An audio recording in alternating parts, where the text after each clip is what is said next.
성탄절입니다. 거룩한 탄생의 절기. 그래서 성탄절인데, 거룩한 탄생이 뭡니까? 이 땅에 예수님이 아기의 모습으로 오신 겁니다. 이제 역사나 이런 얘기, 옛날 얘기 같은 걸 이렇게 쭉 들어보면은요, 이 위대한 사람이 태어날 때는 징조가 다르고 탄생이 다릅니다. 여러분, 그 불교에서는 뭐라고 하는지 알아요? 부처가 태어날 때 엄마의 뱃속에서 나오질 않고 옆구리를 찢고 나왔다고 합니다. 그래서 7발자국을 태어나자마자 걷고 나서 천상천하 유아독전 이렇게 외쳤다고 그러죠. 김수로왕은 어디서 태어났을까? 가야에. 알을 깨고 태어납니다. 근데 이 알이라는 게 무슨 뜻이냐면, 알은 이 새들이 낳잖아요. 하늘에서, 이 새는 이게 하늘을 상징하는 거거든요. 하늘에서 알을 낳게 해줬다. 이런 뜻이에요. 이거 뭔가 심상치가 않은 겁니다. 근데 우리 예수님은요, 그냥 조용히 나오셨어요. 그냥 조용히 나오셨어요. 그것도 자기 집에서 난 게 아니고요. 길 가다가 나왔습니다. 이런 탄생도 이런 탄생이 있나요? 탄생한 자리가 어디였어요? 마구간에 태어났었습니다. 뭐 이런 탄생이 있지?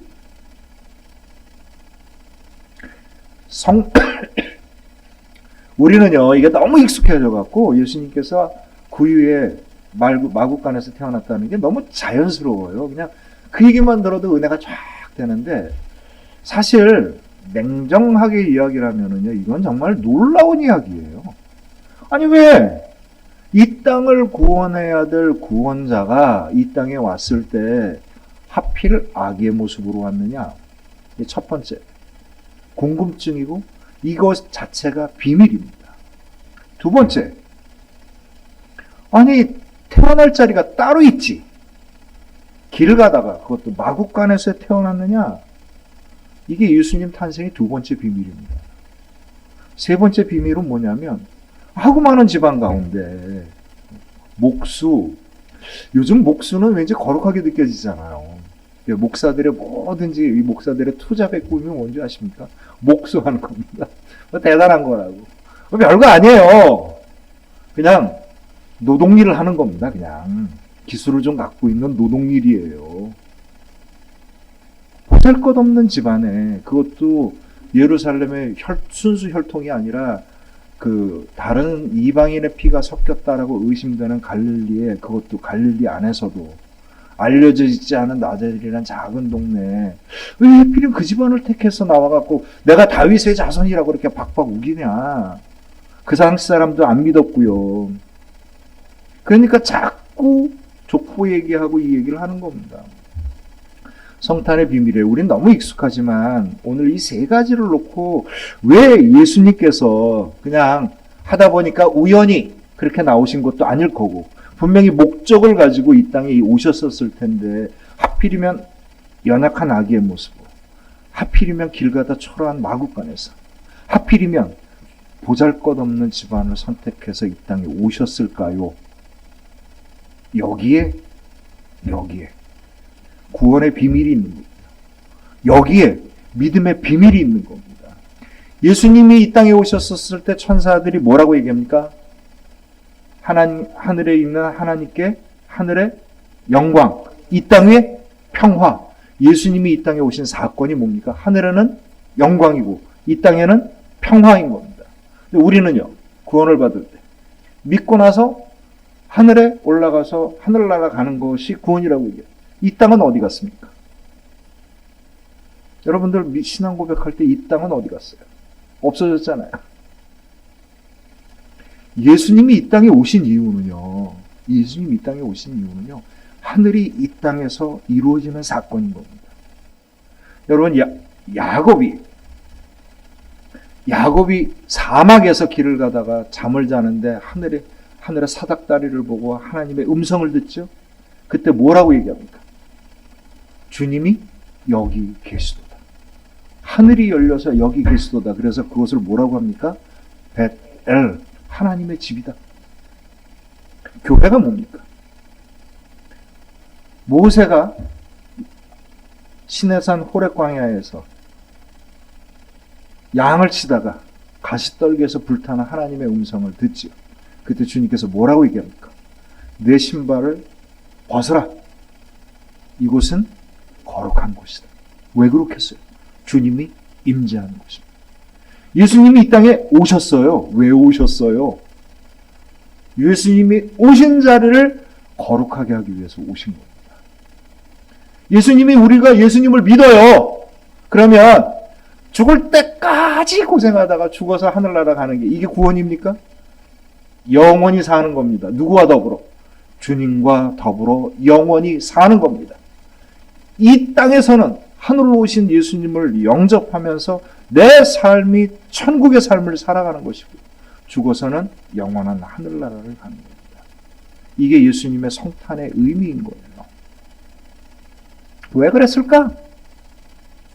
아니 하필이면 아기로 보잘것없는 탄생을 하나님이 왜 예수님의 탄생을 이렇게 기획하셨을까? 하나님의 놀라운 경륜의 뜻이 도대체 뭡니까? 뭘 보여주길 위해서인가? 보여주길 위해서. 그전에는 유대인들한테 말씀으로 얘기를 해줬더니 이 말씀을 가지고 지들이 온갖 짓을 다 하는 거예요.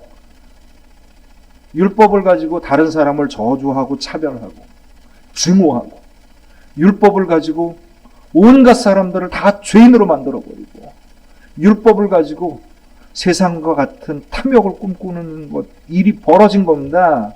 그러니 하나님께서 예수님을 이 땅에 보이시면서 뭘 보여주신 거예요? 퍼포먼스. 보여주신 겁니다. 내가 정말 너희에게 주기를 원하는 구원이 바로 이런 것이다. 제가 이제 일을 한 지 벌써 4개월이 지나갑니다. 4개월이 넘어가는데 처음에 이제 갔더니 생소한 일이잖아요. 이제 먼저 그 일을 했던 목사님이 저한테 뭐 가면서부터 며칠 동안 계속 이 얘기를 해줘요. 이게 어떻고 저게 어떻고. 뭐 들어봐야 뭐 하겠어요? 가서 직접 만져보고 해봐야 되는 거지. 그렇잖아요.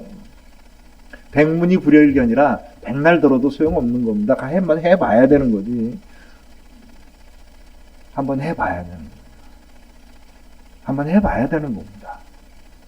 이게 아는 겁니다. 안다는 것은 뭐냐면 경험한다는 뜻이에요. 그 마리아가 천사가 너 아이를 낳을 거다 그랬더니 마리아가 깜짝 놀라서 내가 남자를 알지 못하는데 어떻게 이런 일이 있을 수 있겠습니까? 안다라는 게 뭐예요? 남자를 경험하지 않았는데 내가 그걸 잘 모르는데 한 번도 겪어보지 않은 일이 어떻게 내 안에서 일어날 수 있겠습니까? 라고 얘기하는 거예요. 안다는 거는 몸소 경험하지 않고는 알 수 없는 거잖아요. 예수님을 이 땅에 보내주신 거는 우리로 하여금 천국의 사건이 무엇인지를 경험하게 해준 겁니다. 경험하게. 뭘 경험하게 했었을까? 아기 예수님이 이 땅에 오신 것을 통하여서 천국이 무엇인지를 분명하게 알게 하신 겁니다. 그것을 누가복음의 천사들이 노래하죠. 뭐라고 얘기합니까? 하늘의 영광, 땅의 평화입니다. 이게 구원이에요. 하늘의 영광, 땅의 평화입니다. 예수 그리스도를 믿고 있는 그리스도인들이 사는 모든 곳에 하늘의 영광과 땅의 평화가 일어나는 겁니다. 예수 그리스도를 구주로 고백하고 섬기고 있는 사명을 다하고 있는 교회를 통하여 하늘의 영광과 땅의 평화가 일어나는 겁니다. 도대체 하늘의 영광과 땅의 평화가 뭘까? 성탄절을 통해서. 세상에서는 어떻게 교회를 보여줬을까요? 한 번은요, 아주 추운 겨울날 교회 앞에 거지 두 명이 앉아서 깡통 딱 놓고 구걸을 하는 겁니다. 둘이 친구예요. 한 사람은 목탁을 들고 있고 한 사람은 성경을 들고 있는 겁니다. 예배가 끝나서 이제 교회 사람들이 쭉 나오니까 둘을 딱 보니까 누구한테 다 동냥을 했겠어요. 성경책을 들고 있는 거지한테 동냥을 한 겁니다. 깡통이 꽉 찼어요. 이제 나중에 목사님이 이제 나와서 그 옆에 목탁을 들고 있는 거지한테 아니 당신 왜 이렇게 어리석습니까? 아니 교회 앞에서 구걸을 하는데 목탁을 들고 누가 돈을 주겠어요? 그랬더니 이 목탁 들고 있는 거지가 옆에 있는 친구 툭 치면, 야 이제 다 나왔나 보다. 야 저쪽 절로 가자. 그렇게 보는 거예요. 그렇게 보이는 거. 그냥 깡통 놓고 있으면은 그 동량을 돈을 안 주니까 옆에 있는 목탁 있는 사람을 갖다 데려다 놓고 성경책 앞에다 놓고 이 동량 받는 거예요. 이 교회를 그렇게 보는 거예요.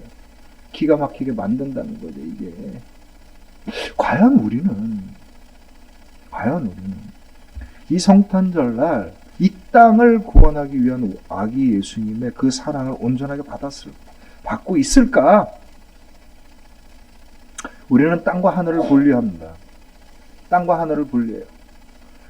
땅에서도 세상과 똑같은 영광스러운 삶을 살길 원하고, 하늘에 가서도 마찬가지로 하늘의 영광스러운 삶을 살길 원합니다. 그러나 여러분 기억하십시오. 이 땅에서 천국처럼 살지 못하는 사람은 저 하늘에 가서도 천국처럼 살지 못합니다. 영생이 뭐예요? 영원한 생명이잖아요. 이 영원한 생명의 핵심은 어디에 있어요? 땅에 있습니까? 어디에 있어요? 하늘에 있잖아요. 이 땅에 하늘을 사십시오. 이 땅에 천국을 사십시오. 그것이 곧 우리 그리스도의 믿음이고 구원입니다. 이 땅의 온갖 영화를 다 세상과 똑같이 바라보면서 저 하늘에 가서 어떻게 하늘의 영광을 살 수 있겠어요? 이 땅에서 천국을 누리고 천국을 경험하고 천국처럼 살아가는 겁니다. 근데 그 천국처럼 살아가는 게 세상에서 봤을 때는요, 돈도 좀 있어야 하잖아요. 그죠? 그렇지 않습니까? 힘도 좀 있어야 되잖아요. 남들처럼 좀 그럴듯해야 되잖아요. 그래야 천국처럼 사는 거지. 꼬질꼬질 고생하면서 별 볼 일 없는 삶을 산다면 내가 천국에 사는 사람이 맞나 이러고 살 거 아니겠습니까? 그런데 예수님은 몸으로 보여주신 겁니다. 그런 게 아니다. 세상처럼 영광을 누리는 삶이 천국의 삶이 아니고, 가장 연약하고 가장 가진 게 없고 보잘것 없다고 하더라도 이 땅을 진짜 천국으로 바꿔놓을 수 있는 구원이 바로 여기에 있다는 걸 보여주신 겁니다. 지난번 카타르 월드컵이 끝났습니다. 여러분 축구 좋아하시는지 모르겠어요. 다 보셨는지 모르겠네요. 못 봤어요, 저는. 하이라이트만 봤지. 이거 그 시간에 깨워서 그거 보고서 어떻게 일을 할 수 없으니까 못 보고 나중에 봤는데, 감동적이긴 하네요. 근데 이번에 진짜 감동을 준 새로운 사실이 드러났어요. 아르헨티나의 리오넬 메시라고 하는 유명한 선수가 있었는데, 이 선수가 세계적으로 정말 축구를 잘하거든요. 근데 하여간 국가대표 월드컵만 나가면 못하는 거야. 그래갖고 아르헨티나 국민들이 중에 일부 사람이 막 욕을 해가지고, 하도 심하게 욕을 해갖고, 이 리오넬 메시라는 선수가 한 번은 국가대표팀을 은퇴했어요. 나 안 하겠다. 국가대표 안 하겠다. 근데 그리고 나서 얼마 후에 이 메시가 다시 국가대표로 돌아왔어요. 그리고 결국에는 아르헨티나 우승을 하는 이런 놀라운 일을 하게 됐는데, 도대체 왜 돌아왔을까? 이게 사람들이 모르기도 했거니와 관심도 없었어요, 그때는. 근데 이번에 월드컵 우승을 하고 난 다음에 그 국가대표를 포기했다 다시 돌아온 사건에 대한 이유가 밝혀진 거예요. 한 초등학교 선생님이 이 리오넬 메시에게 편지를 한 겁니다. 제가 그냥 읽어드릴게요. 리오넬 메시에게, 당신은 아마 이 편지를 읽지 않겠죠? 하지만 저는 오늘 축구 팬이 아닌 한 사람의 교사로서 당신에게 편지를 전합니다. 저는 비록 교사이지만 아무리 노력해도 저를 향한 아이들의 존경심이 당신을 좋아하는 마음에는 미치지 못합니다. 그만큼 아이들은 당신을 사랑하고 있습니다. 그런데 지금 아이들은 영웅이 포기하는 모습을 보게 됐습니다. 당신을 지치게 만든 일부 아르헨티나인들의 어두운 면을 저도 잘 압니다. 그러나 대표팀 은퇴는 당신을 욕하고 깎아내리는 이들에게 굴복하는 것이나 다름없습니다. 그들처럼 승리에만 가치를 두고 패배를 통해 성장하는 것을 무시하는 어리석음에 넘어가지 않았으면 합니다. 아이들에게 이기는 것만이 우선이고 유일한 가치라는 선례를 남겨서는 안 됩니다. 아르헨티나 어린 아이들이 인생의 목적이 그 누군가를 행복해야만 한다는 생각을 하게 해서는 안 됩니다. 당신이 어린 시절부터 어떤 어려움을 이겨내며 오늘의 메시가 되었는지를 잘 압니다. 성장 호르몬 결핍이라는 희귀병을 앓은 당신이 어린 나이에 고통스러운 주사를 얼마나 맞으며 자랐는지 우리 모두 잘 알고 있습니다. 지금 당신이 은퇴하면 이 나라 아이들은 당신에게 배웠던 노력의 가치를 더 이상 배우지 못할 것입니다. 지금 당신처럼 졌다는 이유만으로 포기한다면 오늘도 하루하루를 어렵게 살아가는 이 나라의 많은 사람들은 인생의 가치를 잃어버릴 수 있습니다. 저는 학생들에게 당신을 얘기할 때 당신이 얼마나 멋지게 축구를 하는지에 대한 이야기를 하지 않습니다. 프리킥으로 단 한 골을 넣기 위해 당신이 같은 동작을 수천 번이나 연습한다는 사실을 알려줍니다. 당신은 아르헨티나 대표팀 유니폼을 벗어서는 안 됩니다. 모든 팬들이 당신의 승리와 우승만을 트로피에게 매달려 있는 게 있고 바라는 게 아니라는 사실을 알아주셨으면 좋겠습니다. 제발 우리 아이들에게 2위는 패배라고 경기에 지는 것이 영광을 잃게 되는 일이라는 선례를 남기지 말아주세요. 진정한 영웅은 패배했을 때 포기하지 않는다고 생각합니다. 진정한 영웅이라면 이길 때는 같이 이기고 질 때도 혼자가 아니라는 진리를 알려줘야 합니다. 당신이 우리나라를 대표할 때만큼 리오넬 메시가 아닌 아르헨티나 그 자체라는 마음으로 대표팀에 남아주셨으면 합니다. 결과에 관계없이 사랑하는 일을 해서 행복할 수 있다면 그게 가장 위대한 우승이라는 사실을 보여주세요. 비알레 초등학교 교사 요하나 폭스드림. 여러분 어떻습니까? 괜찮습니까? 저는 이게 그리스도인의 마음이라고 생각을 해요. 세상에서는요, 결과를 놓고 사람을 평가합니다. 그리고 내가 뭔가를 가졌었을 때만이 행복을 추구한다고 생각하지요. 그러나 우리는 결과를 다 누구에게 맡깁니까? 하나님께 맡깁니다. 주님의 선한 뜻에 맡겨요. 이게 믿음이에요. 이게 천국의 믿음입니다. 내가 뭐를 꼭 움켜쥐어야, 뭘 갖고 있어야, 내가 원하는 걸 얻어야 이루었다고 생각하지 않아요. 하나님의 뜻이 우리들의 소망과 우리들의 삶 가운데 있다고 믿고 있기 때문인 겁니다.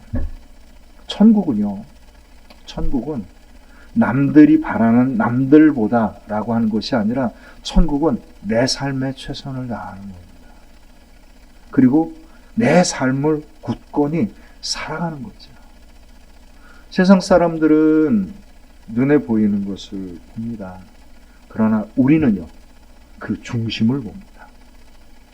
영국에 제일 유명한 교회가 있어요. 웨스트민스턴 교회입니다. 이 교회 안에는 놀라운 사건들이 많았고요. 이 안에서 벌어지는 놀라운 신학적 논쟁이라든지 그 회의의 결과라고 하는 것들이 세계 역사를 바꿀 만큼 놀라운 영향력을 차지했어요. 한 번은 관광객들을 모으고 안내자가 이 위대한 영국의 교회 건물에 대해서 막 설명을 하고 있는데 한 사람이 물어봤습니다. 이 놀랍고도 위대한 이 건물에서 오늘도 구원받은 백성들이 생겨납니까? 라고 물어본 거예요. 없는 겁니다. 아름다운 건물이거든요. 아름다운 건물이거든요. 유럽의 교회들이, 그 위대한 교회들이 통통 비어가고 있습니다. 왜 그런지 아십니까? 그 교회에 아기 예수님의 성탄의 구원과 믿음이 없기 때문입니다.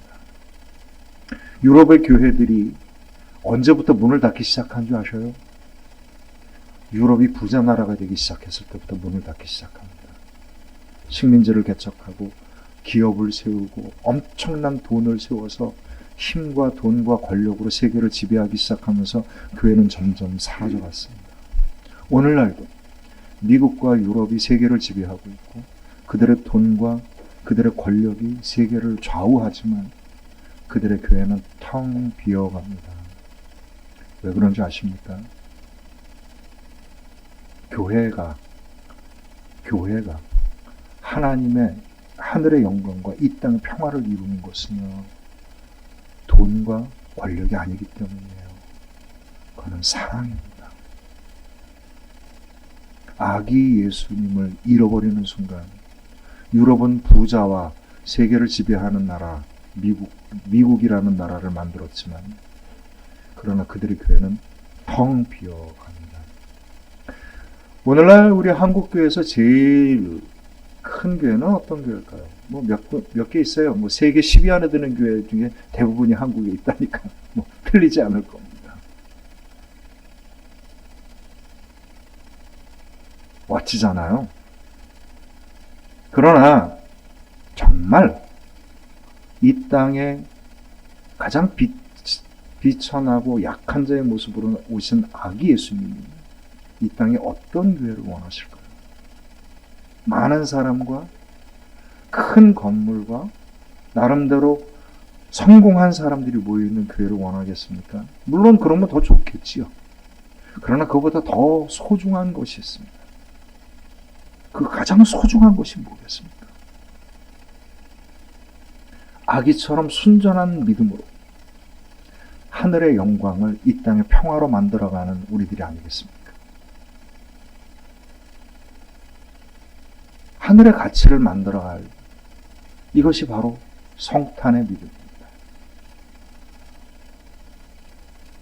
이란의 영화 중에 천국의 아이들이라는 영화가 있어요. 전에 제가 한번 얘기한 게 있었는데 아주 가난한 집이에요. 가난한 집인데 남매가 있었는데 아이가 하나가 심부름을 갔다가 신발을 잃어버려요. 신발이 두 켤레밖에 없는데. 근데 그 집이 너무 가난해서 신발을 사줄 수가 없어요. 근데 이제 아빠한테 얘기하면 혼나니까 둘이 아빠한테 들키지 않으려고 신발 번갈아 신으면서 학교를 갑니다. 나중에 이제 신발을 훔친 아이를 발견을 했는데 얘는 자기보다 더 가난한 아이라 뭐라 할 수도 없고 그러던 중에 학교에 운동회가 생겼어요. 운동회가 생겼는데 달리기를 해서 1등, 2등, 3등이 있는데 3등 상품이 운동화예요. 근데 오빠가 달리기를 나갑니다. 자신 있으니까. 3등을 목표로 달리다가 그만 탄력을 받아서 1등을 해버린 거예요. 그리고 와서 팍 봅니다. 운동화를 얻어야 되는데 더 큰 걸 얻지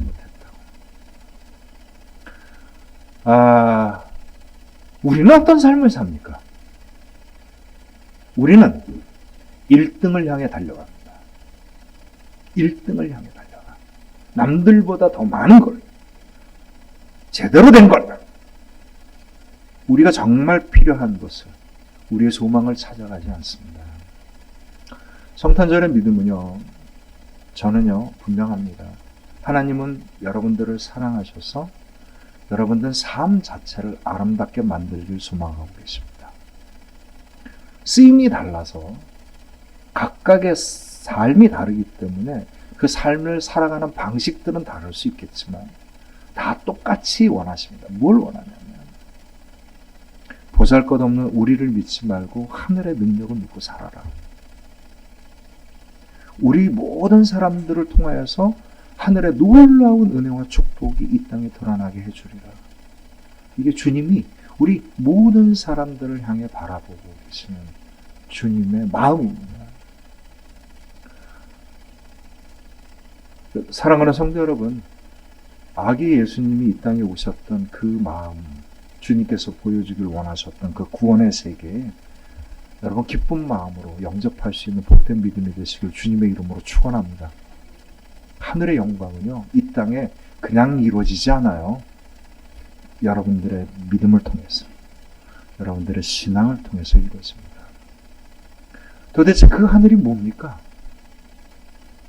얼마나 많은 사람을, 얼마나 놀라운 일을 세상처럼 얘기하지 마세요. 얼마나 깊은 사람을, 내가 얼마나 소중하게 여기는 것을 찾아가는 겁니다. 이것이 성탄을 향한 우리들의 믿음인 줄 압니다. 우리 사랑하는 성도님들, 주님께서 얼마나 깊이 사랑하시는지 이루 말할 수 없습니다. 어떻게 알아요, 목사님? 제가 안들 무슨 소용이 있겠어요? 여러분들이 아십시오. 여러분들이 경험하십시오.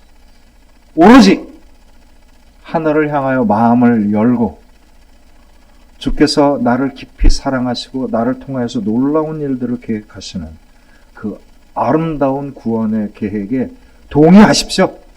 그리고 믿으십시오. 그리고 내 삶을 열어서 주님과 동행하는 삶을 사십시오. 하늘의 영광이 여러분의 삶의 자리 위에, 여러분들의 가정들 위에 우리 생명나무 교회에 충만하게 놀라운 역사가 일어날 줄로 믿습니다. 우리 함께 기도합니다.